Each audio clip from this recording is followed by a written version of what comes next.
Hey everybody, welcome to the program this week. How are you in the sweltering days of summer? I am sitting here in a rain-soaked, drenched, drowned rat northeast corner of the United States right now. You know something, as I have stated in the past, and I will state now and into the future until my face turns blue, planning is everything for a successful landscape project. It is July right now, and the best time to do a landscape project is right around the corner. You know, developing a timeline and start dates are really critical, especially for the DIYer out there. It takes time between work, life, family, and other forces that come to bear. Fall will be here quicker than you think. Having that plan and being ready to launch with all materials, subcontractors if being used, equipment, all those things will make all projects come together much easier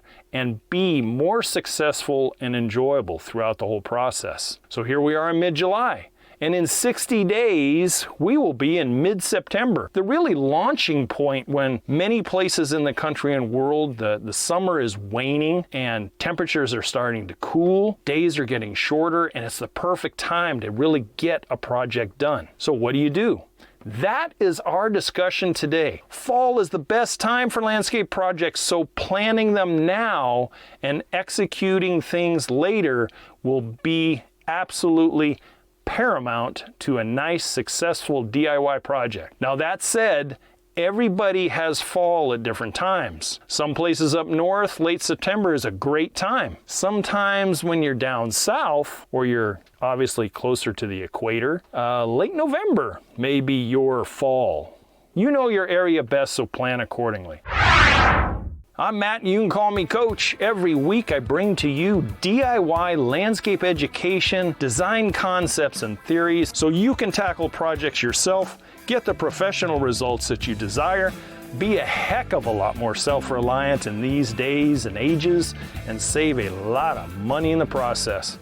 Man, you know, after a 20-plus year career as a successful self-employed landscape designer, contractor, retail nursery manager, and educated in horticulture, I really and strongly believe I bring with me a lot of knowledge and experience that I want to share with you, the new, modern, educated, self-reliant homeowner of today. You know, the contracting world from which I came from, 60 days for a successful contractor is a blink of an eye. In the DIY world, 60 days or more can seem like a lifetime to someone who wants to start a project. I can't tell you how many times I have sat down at a kitchen table with somebody and they want to hire me, but their face turns to a frown when I say, "Can't get to you. I'm probably about 75 days out," or "I'm 4 months out." And they just look at you like you're from Mars and you've insulted the living hell out of them. It's just doing business. You know, projects take time. Life gets in the way a little bit. It is not the DIYer's daily world, and planning something like a landscape project or any contractual type of residential makeover can seem awkward and cumbersome, especially if the DIYer is bringing in professional help. But for the sake of this episode, ladies and gentlemen, we are going to make some calculated assumptions. And this is based on the average DIYer who wants to do this fall landscape project. So here are those assumptions. Like number one, you will be doing some or almost all of the project. That's assumption number one. Number two, you will have some professional help at some point in the project. Say, for instance, you're not the most artistic, creative person in the world, so you're going to hire a designer or an architect to draw the project up for you. Then you're going to execute it. Or maybe you don't know or are afraid of electrical work, and so you're going to have an electrician come in and run some electrical for your landscape project. Or you don't finish cement as well as you really want to have it done, so maybe you're going to do all the forming, and then you're going to have somebody come in and pour and finish for you. Okay, so you're going to have some professional help. Number three is you have allocated the funding in advance. You and yours have determined that you have a budget, and if you ever ever want to have a great read, check out Landscaping Simplified. It goes into detail on how to determine what your budget is based on your taste, your wants, and your needs. It really comes into play very much when allocating funding in advance. Number 4, you have already or will have access to the necessary tools to start and, more importantly, complete the project. I'll give you an example. I got an email from a lady not too long ago, and they have a house on a inverted triangle lot with a 15-degree slope to it. And they want to, based on my rock garden boulder episode on YouTube, and here on the podcast, they want to do a boulder retainer and a boulder garden in the backyard. And do they have the necessary tools? They're going to be able to get a load or two of boulders from wherever they can be dropped to the backyard. Maybe they're going to need power equipment like a skid steer or something to bring in some substantial boulders that are going to hold a hillside and all the backfill and drainage that's going to be needed behind it. So do you have those things and you are ready when launch day comes that, hey, you got everything in place? And number 5, you have developed from previous experience, or you have the confidence in yourself that you have the skills, the drive, and perseverance to succeed once you've put that shovel in the ground or that chainsaw into the tree that's coming out. All right, those are our calculated assumptions. You want to start in, let's say, late September-ish. You will be doing all the demolition yourself, saving thousands of dollars right there, down to whatever landscape canvas level you are trying to attain. Maybe it's taking everything out. You know, you're going right down to dirt, and then you're going to redo the whole thing. Or maybe you have a brand new home and it's just dirt now. So you need to start with some of the things that go on with brand new landscapes, underground work and drainage and running electrical conduits and all the other things that come into play. Maybe you're going to leave some of the things, like maybe some of the mature trees that might be in your yard, and you don't want to get rid of those. There's a lot of value in that. And maybe you're happy with your patio area and the size that it is, so that's going to stay. But everything else, it's going. To be clear, please, let me be clear on this. I would really suggest you do not start unless you have created a design or plan that you can follow and others can follow and others can estimate off of your design. You've established that budget. You have, and this is probably, I should have moved this up in importance a little bit. You have agreement and congruency with everybody involved in this project. And guys, you know who I'm talking about. As the launch day approaches, you've attained the haul-off receptacles in the form of dumpsters, or you have access to trailers, or whatever it takes that when you start this fall landscape project, whatever you're taking out that day gets into that receptacle. You do not create a pile. Do not create a pile. Everything gets cut and moved, dug out and moved, scalped off and moved. Do not create a pile and create a double day of demolition for yourself. You have a timeline for your part of the project and how whatever professionals you're going to use, how they will enter and exit the project during your timeline. This all takes time, and sometimes a lot of it. So that's why we're here in July, and I'm telling you, now is the time to plan for mid to late September. 60 days is a minimum of time to plan and attain things and plan out the start date of your fall landscape makeover. But then we enter another phase.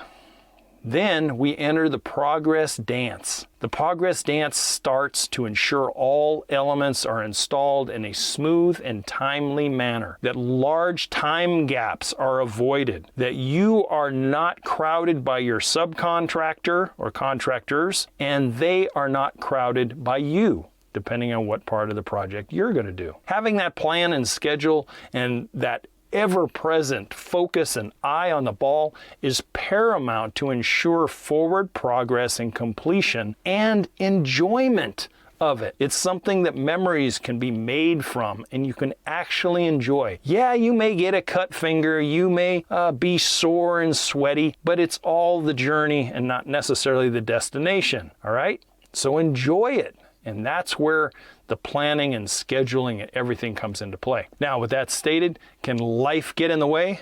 Oh, Oh, hell yes it can, and sometimes in a big way. And you have to be mentally prepared for that going into it. Some contingencies can be put in place, and sometimes they cannot. For instance, I'll give you a for instance.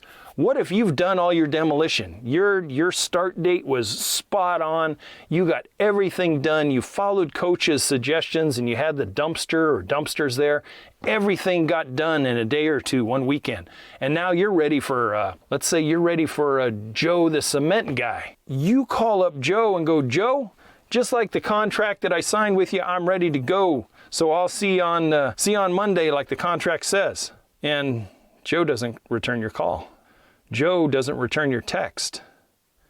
Joe, after a few days, has disappeared with your deposit. Or maybe Joe is down with COVID, God forbid, and he doesn't return your phone calls. He's in intensive care in the hospital because he didn't get his shot or came down with something, or he's had a death in the family. So now what do? Your schedule started, and now you're relying on someone else, and someone's dropped the ball.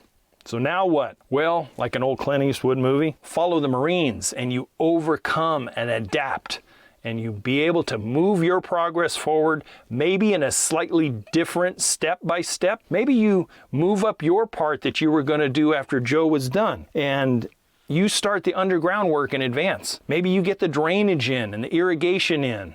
Maybe all the soils are amended and the grading is all done. All the while you're continuing to try to get a hold of Joe, or you're already starting to find another cement contractor. Maybe your darn project grinds to a freaking halt while you have to shop for a new concrete contractor. You've done all your other step-ups and everything that you can do is done, and now you need your cement contractor. Bastard, why did you abandon me? You can't go down that road.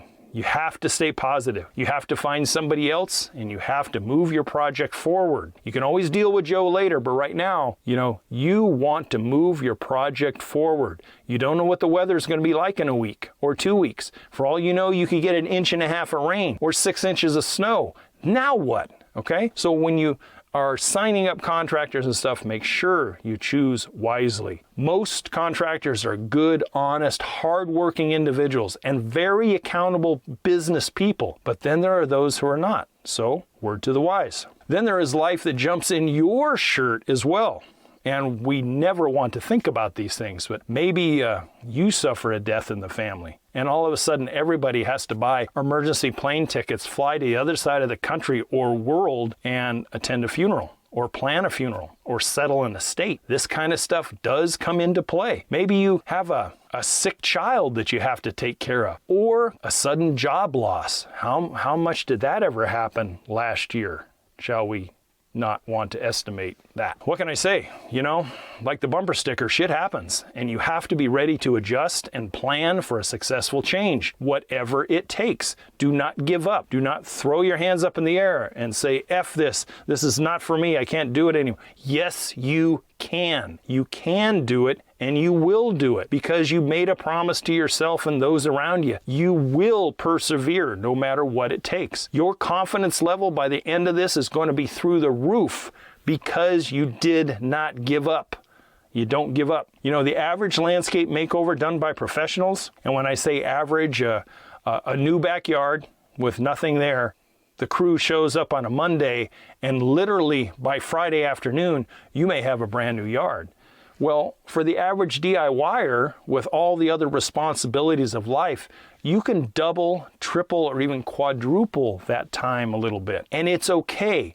Just don't start mid-November when your rainy season really starts kicking in and you have professionals that can't form and pour in the rain and they don't want to work in mud and blah, blah, blah. So you really gotta make sure that if you're doing this fall project, for you DIYers, plan accordingly. And maybe middle of September is when you want to start. And know your weather patterns. Really keep an eye on the sky. So be prepared mentally, especially mentally. Physically, get yourself in a little bit of preparation shape. Strengthen your back muscles, some leg muscles. Do a little exercise to really keep yourself toned up, because landscaping will kick your body's butt if you're not used to it. And emotionally, you're going to expect a few kicks in the teeth, because even as much as you schedule and plan, if you turn part of your project over to someone else, now you've also turned over the responsibility. And if someone goes south on you, there's that kick in the teeth. Fall is the #1 time to start and complete a landscape makeover. But guys and gals, summer is the time to plan it. Summer. So remember, 60-day minimum. 60 days to plan, design, attain, schedule, and start your project. Don't say 6 days. Don't say 16 days, especially if you have others coming in. Remember that pros have schedules too. I can remember in the height of a couple times of my business, I was 4 and 5 months out before I could seriously start for people. So keep that in mind. Get your plan done. Gather your estimates, establish your budget, line up your materials, especially availability in plants, because availability starts to dwindle in the fall. And you may have to have your nursery really dig deep and special order things in to make sure you get the plant material that you want. Also, get some extra hands for the parts that you're doing. If you have a demolition weekend, man, there's no better way to keep everybody jazzed up by having more than just you and your 9-year-old boy out there doing the job. Man, get some friends from work. Ask family to come over for a barbecue afterwards, but we're going to hit it hard and we're going to get everything cleaned up in a day or day and a half. And it really makes everybody stay positive, stay strong, and always moving forward, So more hands make lighter work. Isn't that the saying? And once everything is all done, enjoy that finished product. Take photos during and after for posterity and memories, but also for relocating underground elements like irrigation lines, drainage, cabling, electric and gas. So if you ever sell the place, you can always hand down some of the digital photos or whatever you might have of where things are located in case they want to make changes when they move in. This is one home improvement that can be made very smooth with some advanced planning, a lot of sweat, and some creativity. Or it can be made a torturous event that people fall flat on their face and have a terrible outcome and vow never, ever to attempt again. So because you guys are smart, modern, self-reliant homeowners, hey, follow some sage advice from Coach here. You are spending thousands of dollars or more on a great return on investment type for your property value. Why not do it right the first time and in a manner that will have a great, successful outcome? It's what this podcast is all about. It's what my YouTube channel is all about, is to have a successful outcome by planning and scheduling and thinking in advance. The more we educate ourselves ahead of time, mitigate negative outcomes with education, the better our projects will be. Hands down. With that thought in mind, I invite you to check out our products, Landscaping Simplified and Homescape 1.0, even the free 15-step giveaway. An investment like that will pay huge dividends in your landscape project's success. And it's a very nominal investment. It really is. And it goes to help support the channel, the podcast, and yours truly. Thanks for staying with me, guys. I hope you got something out of this. Don't forget to drop in a comment. Check out the website. It's always listed below. And I'll catch you guys next week. Thanks again. Thank you for listening to the Yard Coach podcast. Don't forget to head over to the website at youryardcoach.com, where you will find more DIY landscape education, including the free 15-step DIY landscape checklist, Coach Matt's ebook called Landscaping Simplified, and the flagship digital course, Homescape 1.0. As always, if you have any questions or comments, you can email Coach Matt directly at youryardcoach@gmail.com. We'll see you right here next week.